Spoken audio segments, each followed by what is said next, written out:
J'ai dit la vérité.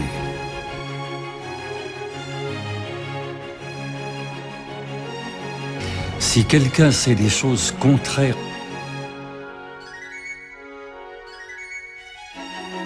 à ce que je viens d'exposer, fussent-elles 1000 fois prouvées,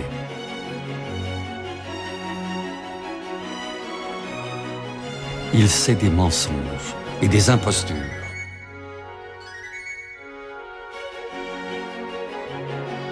Et s'il refuse de les approfondir,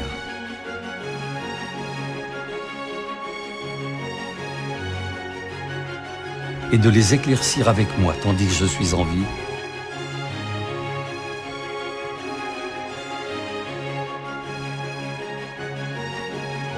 il n'aime ni la justice ni la vérité.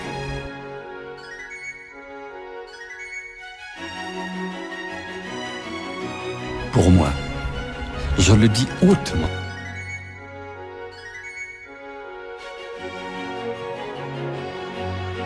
et sans crainte, quiconque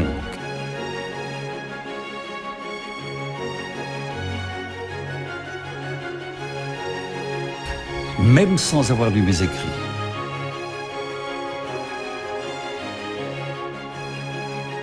examinera par ses propres yeux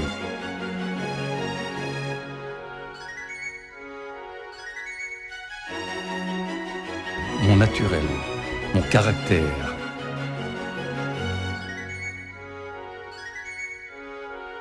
mes penchants, mes mœurs,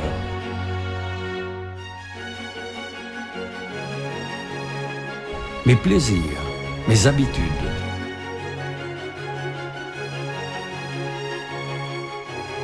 Et pourra me croire un malhonnête homme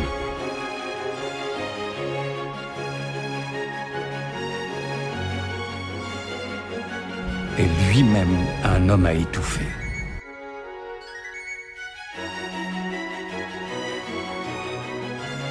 Genève aujourd'hui, c'est une ville prospère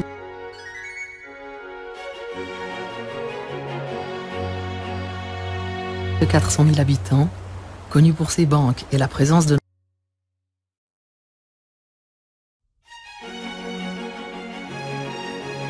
nombreuses organisations internationales.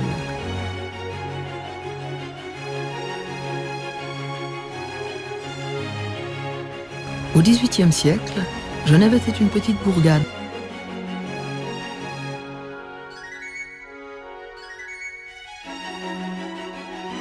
Protestante, cernée de pays catholiques.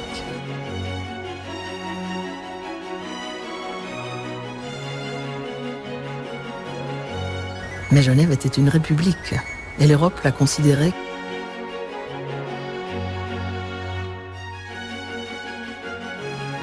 comme un laboratoire politique.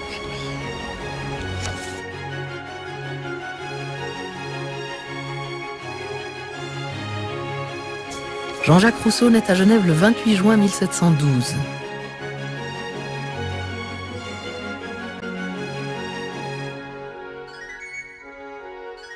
Écrivain, philosophe et figure publique.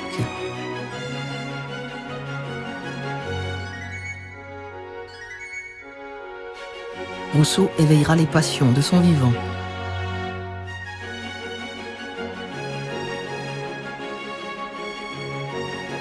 Haï par les uns, admiré par les autres.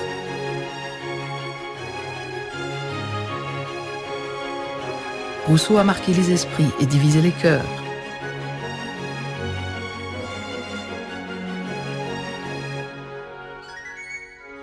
Pour le tricentenaire de sa naissance,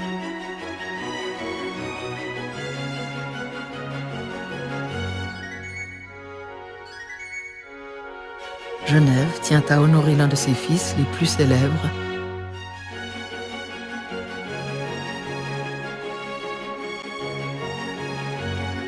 en grande pompe.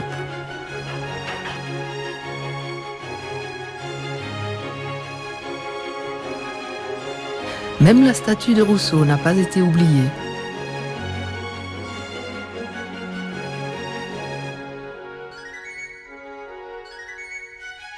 Restaurée pour l'occasion, elle a été retournée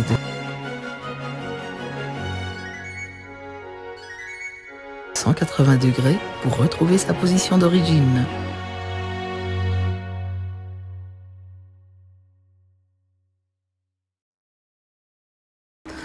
Rousseau regardera à nouveau vers la cité.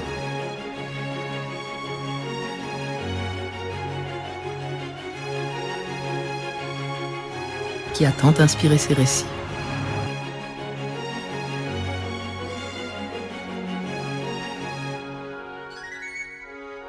Au début du XVIIIe siècle, avant la naissance de Rousseau,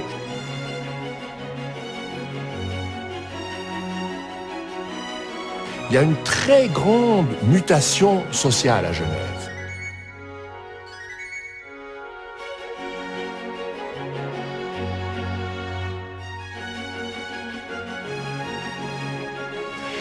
Vous savez qu'il y a eu, donc à la fin du XVIIe siècle,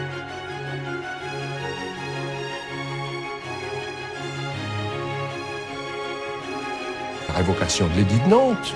Genève est une toute petite ville.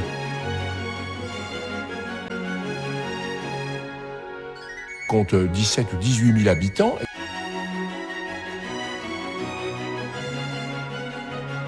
« 40 000 réfugiés.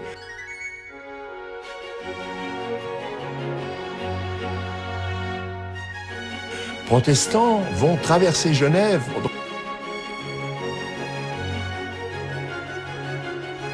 Dans quelques années, en très peu de temps, vous imaginez le désordre.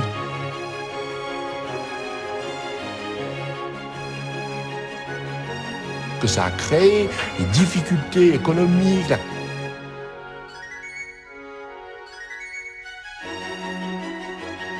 qualité de vie qui a diminué, et puis malgré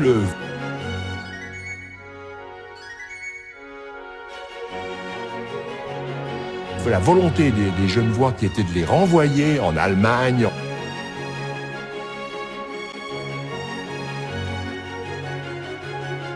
en Hollande, etc., il y en est quand même resté à peu près 10%.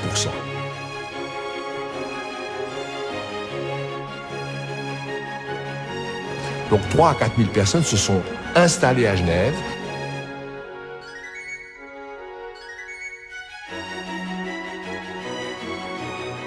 Et comme c'est une toute petite ville enfermée dans des fortifications,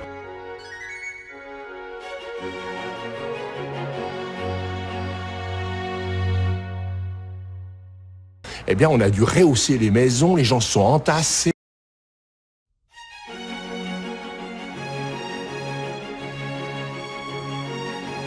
Et le coût de la vie a monté, il y a eu des concurrences.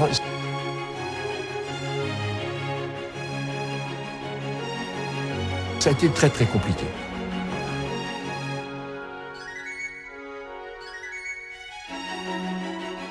Les artisans, le corps de la population genevoise, dont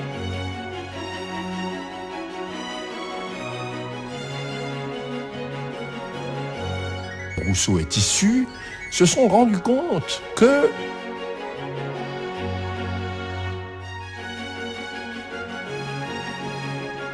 l'oligarchie qui depuis toujours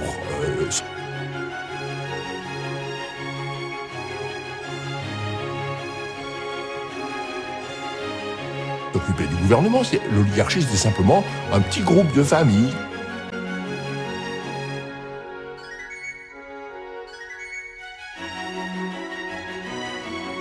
qui s'étaient arrangées entre elles pour tenir les rênes du pouvoir.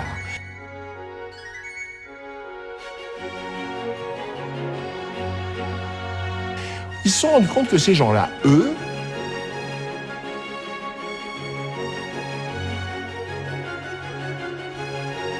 n'avaient pas du tout souffert de cette situation.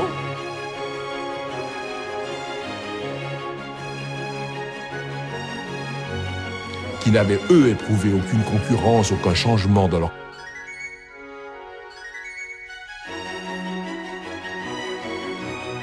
qualité de vie. Au contraire, ils ont commencé à se construire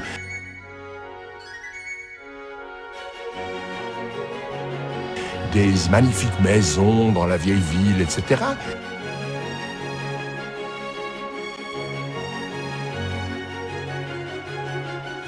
Donc là où tout le reste de la population a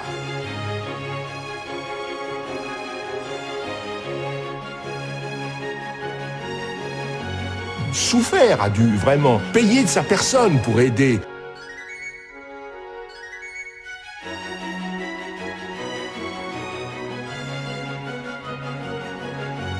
Ces réfugiés protestants, l'oligarchie, elle,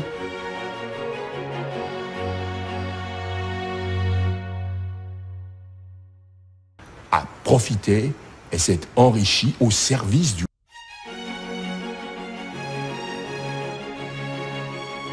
roi persécuteur des protestants.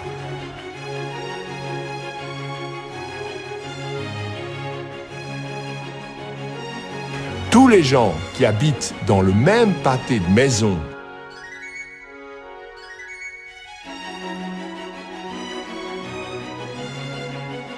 qu'Isaac Rousseau et son fils sont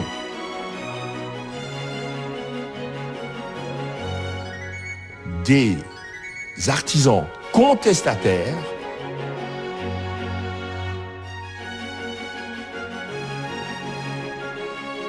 qui ont participé en 1707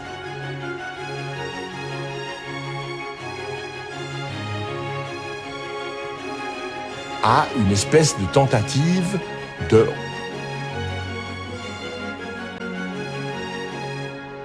remise en question de la structure du pouvoir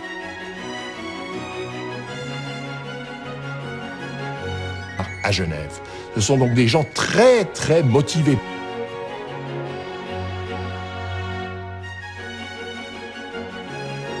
Politiquement. Et donc il est certain que Rousseau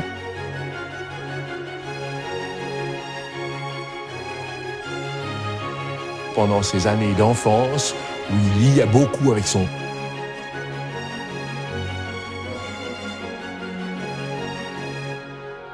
père. Son père lui lit des romans, mais lui lit aussi Plutarque.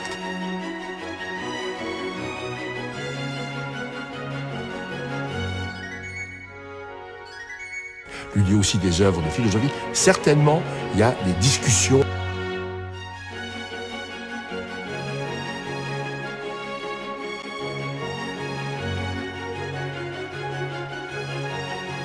enflammées sur la Constitution genevoise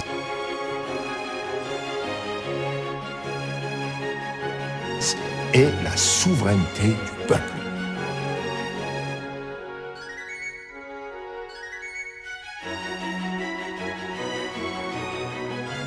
Jean-Jacques Rousseau naît dans la Haute-Ville.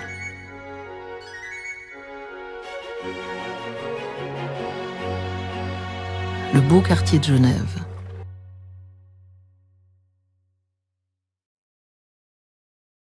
Pendant toute son enfance, Rousseau sera tiraillé entre la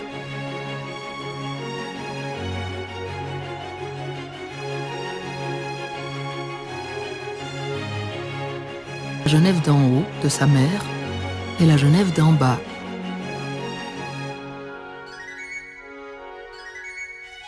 De son père, artisan horloger.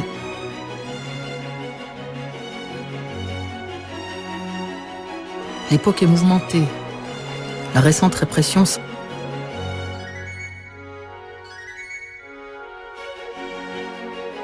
sanglante du mouvement contestataire a laissé un souvenir douloureux.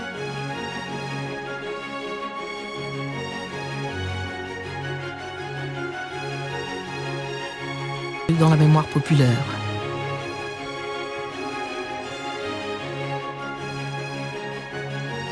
Genève est un laboratoire constitutionnel.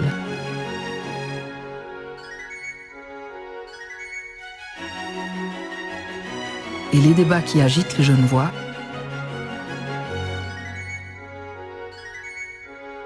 seront au cœur de la réflexion de Rousseau.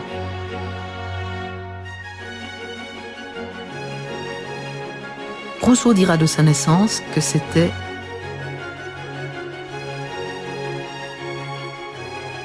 le premier de ses malheurs.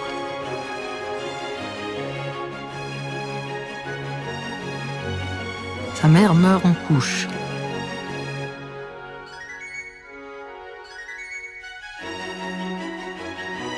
Et le jeune Jean-Jacques va devoir quitter la Genève d'en haut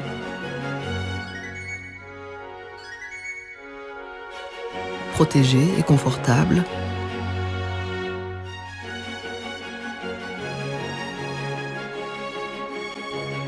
pour suivre son père et s'installer à Saint-Gervais.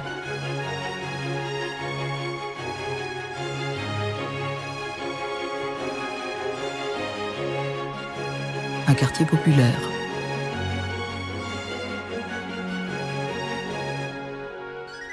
Orphelin de mère, il sera bientôt abandonné par son père.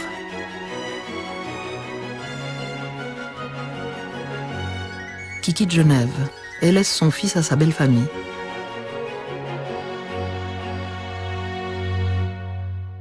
Jean-Jacques sera mis en pension dans la campagne genevoise.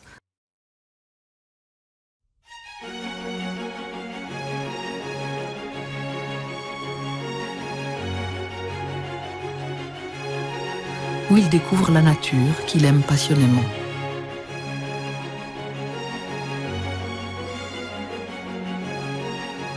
Dans ses confessions, il raconte.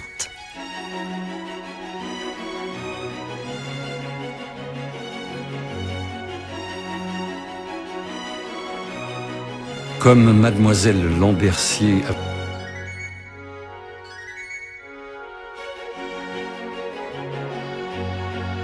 avait pour nous l'affection d'une mère,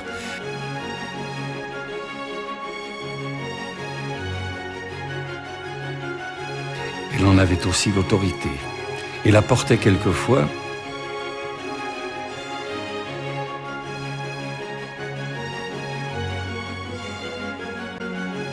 jusqu'à nous infliger la punition des enfants.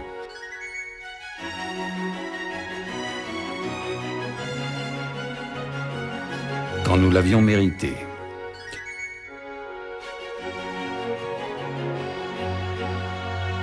Assez longtemps, elle s'en tint à la menace.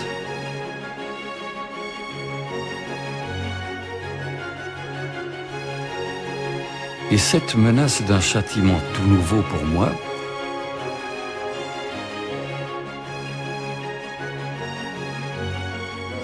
me semblait très effrayante.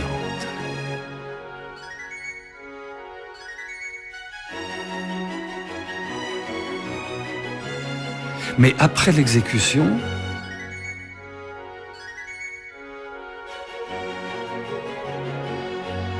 je la trouvais moins terrible à l'épreuve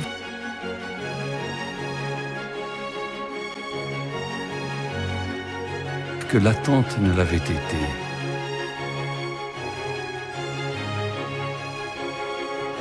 Et ce qu'il y a de plus bizarre,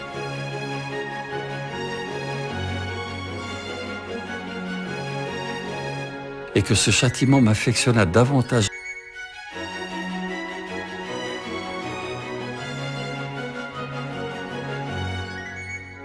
encore à celle qui me l'avait imposé.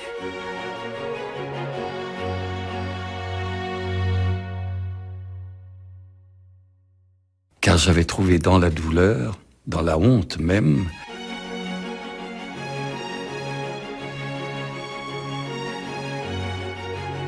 un mélange de sensualité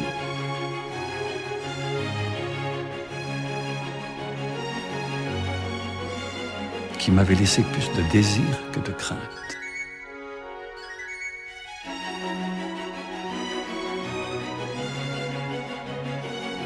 Lors du séjour à Bosset, c'est-à-dire entre l'âge de 10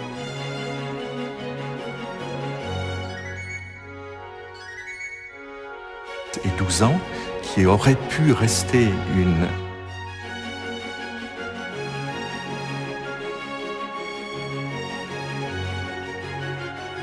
expérience univoquement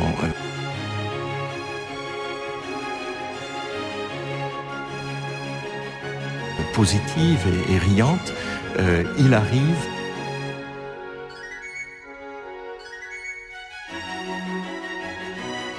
un événement fondateur, c'est la découverte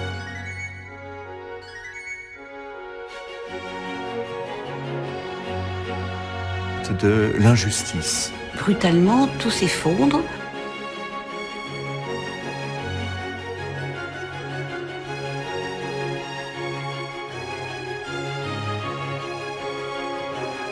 Parce que on l'accuse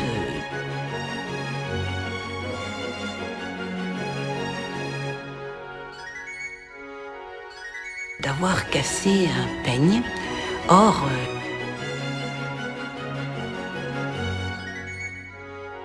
il le dit des années et des années plus tard.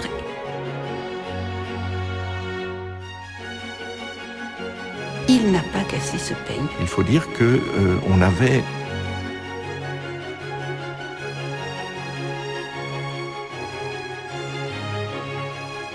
rendu très solennelle cette affaire.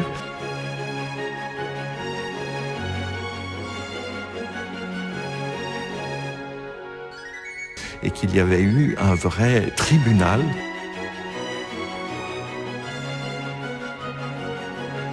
qui a été organisé, un tribunal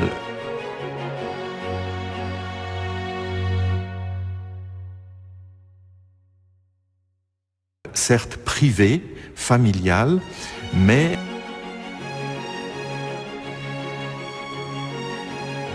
il y a eu une première scène de jugement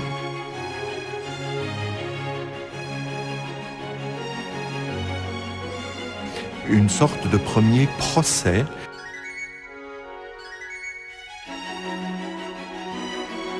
et cette idée de procès en justice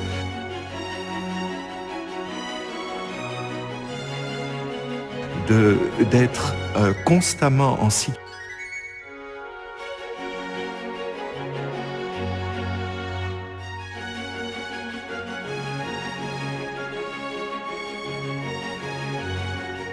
situation de jugement et de devoir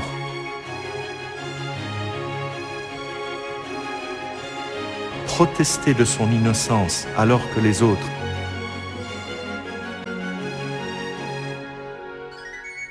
n'en sont pas convaincus, c'est quelque chose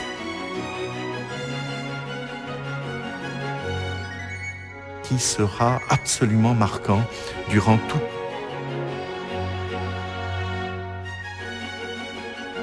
l'existence de Jean-Jacques Rousseau.